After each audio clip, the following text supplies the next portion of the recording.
ओ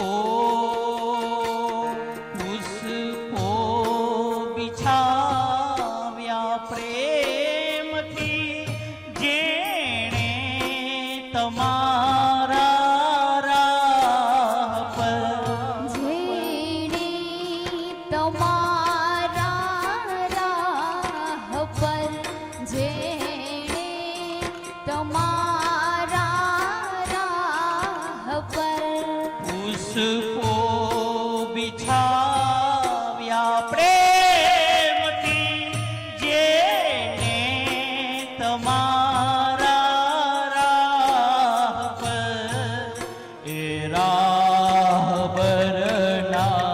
राह पर ए राहबरना राह पर कंटक बनी बनसो नहीं भूलो भले बीजो बधो माँ बाप ने भूलशो नहीं अगणित छे उपकार एना ए हवी सरशो नहीं माँ बाप ने भूलशो नहीं माँ बाप ने भूलशो नहीं।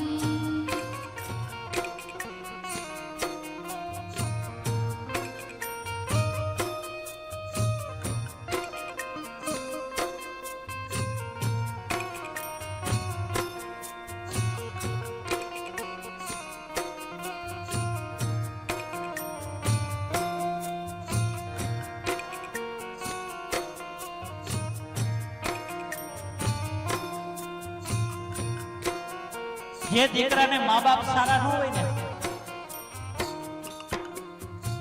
જે દીકરાને માતા પિતા ખરાબ લાગતા હોય ને એની દોસ્તી કોઈ દી ન કરતા હો.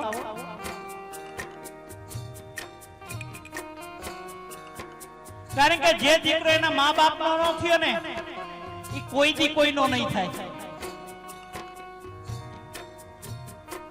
જે દીકરો એના માતા પિતાનો ન થયો ને આ દુનિયાનો કોઈ દી નહીં થાય હો. અને જે દીકરા મા બાપ નું અપમાન કરે છે ને, જે દીકરા મા બાપ નું અપમાન કરે છે ને, એક વાત સાંભળી લેજો,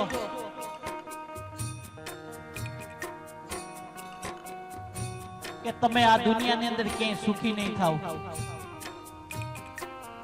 અરે તમે જો તમારા મા બાપના પગે પડશો ને તો આ દુનિયાના તમારે પગે પડવાની જરૂર નહીં પડે. તમે તમારા મા બાપને પગે લાગશો ને માતાઓ, એટલે આ દુનિયાને પગે પડવાની કોઈ જરૂર નહીં પડે. દુનિયા તમને પગે પડશે બાપ.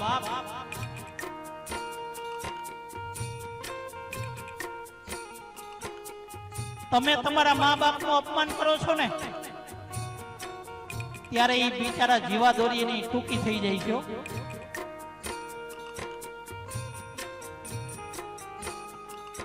તમે તમારા મા બાપને એમ કહો છો કે તમને ન ખબર પડે, તમે આમ છો, તમે આમ છો, ત્યારે એની જિંદગીની જીવાદોરી ટૂંકી થઈ જાય બાપ.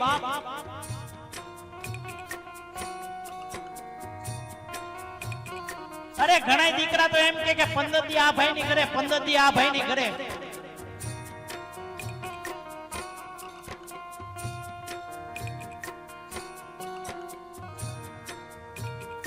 મા બાપ 4 દીકરાને સંભાળી શકે ગમે એમ કરીને, ભણાવે ગણાવે મોટા કરે, પેટે પાટા બાંધીને, પણ કપાતરના 4 દીકરા એક મા બાપને નથી સંભાળી શકતા હો.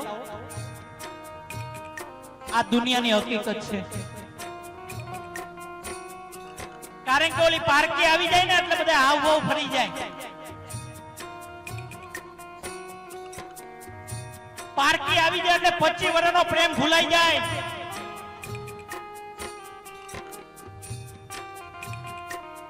અને જેને જેને ધર્મ પત્નીનું કયું કર્યું છે ને આ દુનિયામાં સુખી નથી થયો.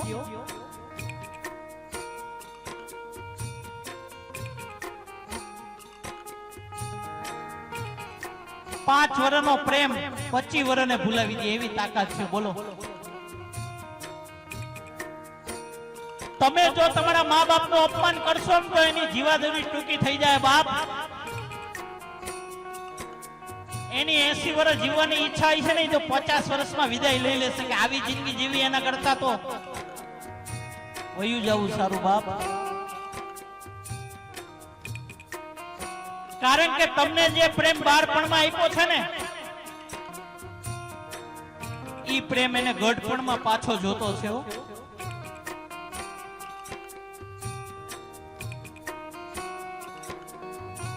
અરે માં પાત્ર કેવું, એના દીકરાને મારે પણ કોઈને મારવા ન દે.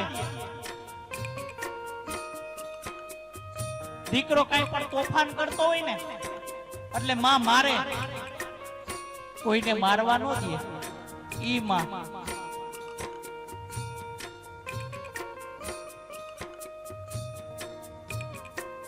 પંદરથી આ ભાઈની ઘરે, પંદરથી આ ભાઈની ઘરે, પણ જયારે 31મો મહિનો આવે છે ને માતાઓ વડીલો, ત્યારે ઈ મા બાપ બિચારા મૂંઝાય છે કે હવે ક્યાં જવું. એક દી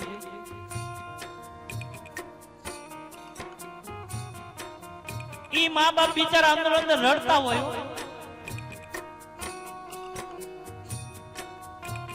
અહીં બેઠેલા હસતા ચહેરાઓ અંદરથી રડે છે.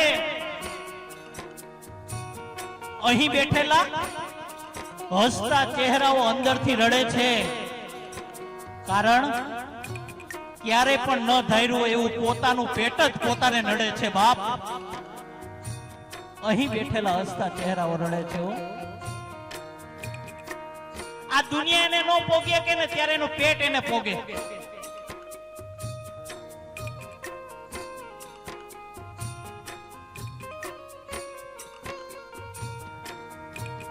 માં તું 15 દી ઓલા ભાઈ ની ઘરે જઈને પપ્પા તમે મારા ભેગા રહેજો. ગઢપણમાં બેને છૂટા કરી દેવામાં આવ્યો.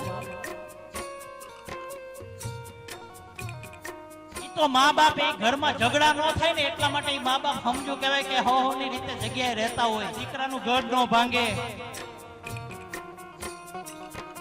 એટલા માટે મા બાપ સમજીને છે ને 15 દી ઓલા દીકરાની ઘરે રે, 15 દી આ દીકરાની ઘરે રહ્યો.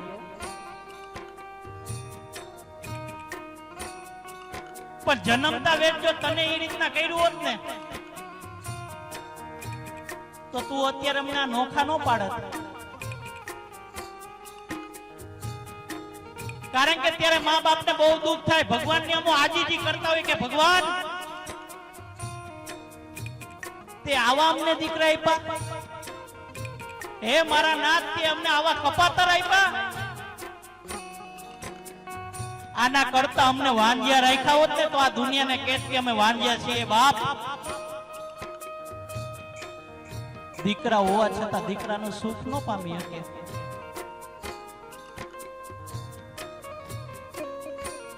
એટલે માટે જો તમે તમારા મા બાપનું અપમાન કરશો ને તો એની જિંદગી ટૂંકી થઈ જશે. પણ અમારા દિનેશભાઈની જેમ મા બાપને લાગણી અને હૂંફથી જો હૂંફ આપશો ને તો એની જિંદગી લંબાઈ જશે. બાપ, કારણ કે વૃદ્ધ માતાઓને, વડીલોને લાગણી અને હૂંફની જરૂર હોય છે, બાકી કઈ જરૂર નથી હોતી. ખાલી એને લાગણી આપણને પપ્પા કેમ છે, મમ્મી કેમ છે, તોય એને આમ મજા આવે. એને લાગણીની જરૂર હોય.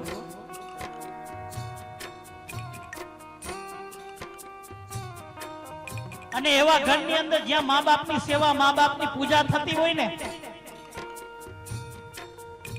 ત્યાં મારો ઠાકોરજી લેવા આવે ને તો એમ કે ભાઈ મારા અહીંયા સ્વર્ગ જ છે. મને રામ જેવો દીકરો આપ્યો.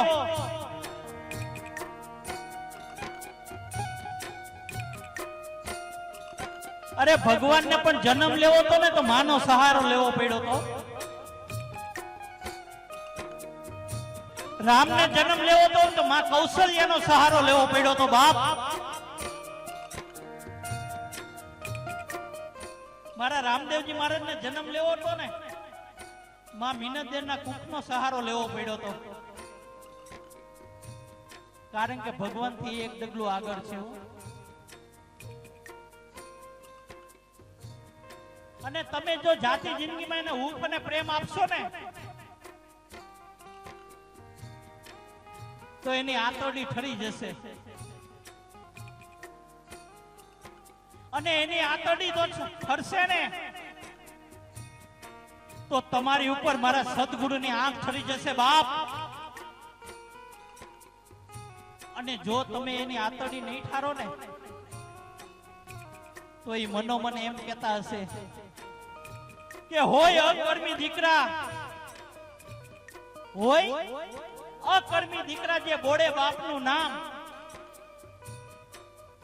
હોય અકર્મી દીકરા જે બોડે બાપનું નામ, એના કરતા તો એક જ ભલી દીકરી, હે એના કરતા તો એક જ ભલી દીકરી જે રાખે બાપનું નામ. હો,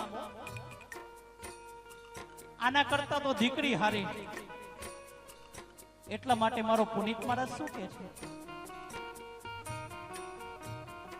ઓ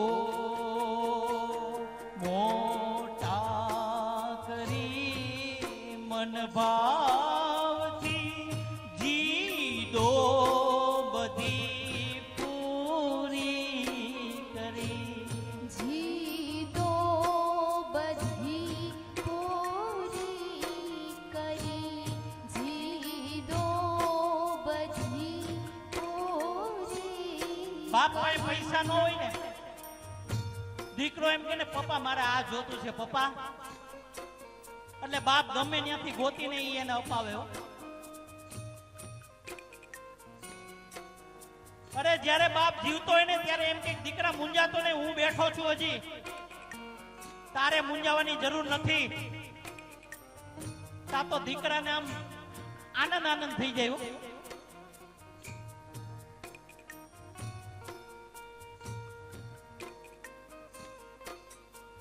અરે પોતે ફાટેલા કપડા પહેરી લે પણ એના દીકરાને તો હીરાની જેમ રાખે કે મારા દીકરાને કઈ તકલીફ ન પડવી જોઈએ. બાપ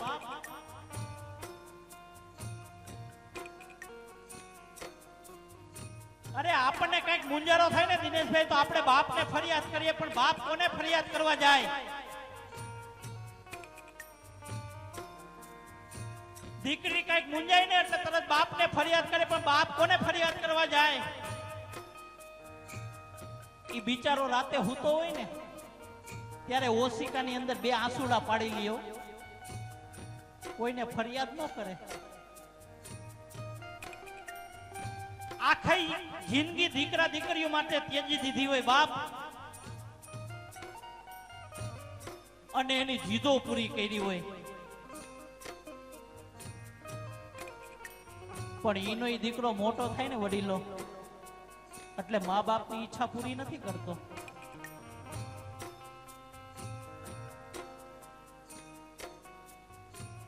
અરે બહુ નડે ને તો તરત જ વૃદ્ધાશ્રમ ગોતે.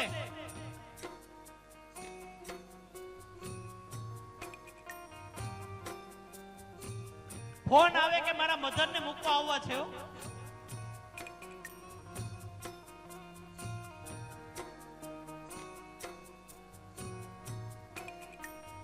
આજી વધારે ભણે ગયેલા દીકરા છે ને એને મા બાપની લાગણી ન સમજાય,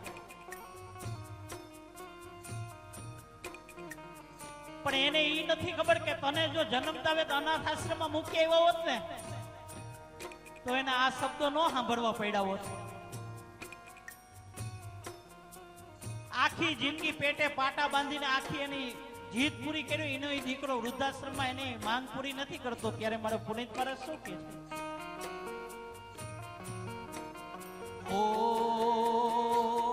મોટા કરી મન ભાવથી જીદો બધી પૂરી કરી, જીદો બધી પૂરી કરી, જીદો બધી પૂરી કરી.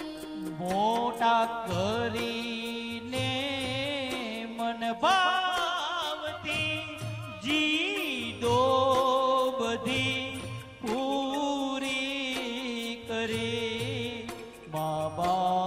બાપને ભૂખે મારે મા બાપને ભૂખે મારે એ પુત્રને ધી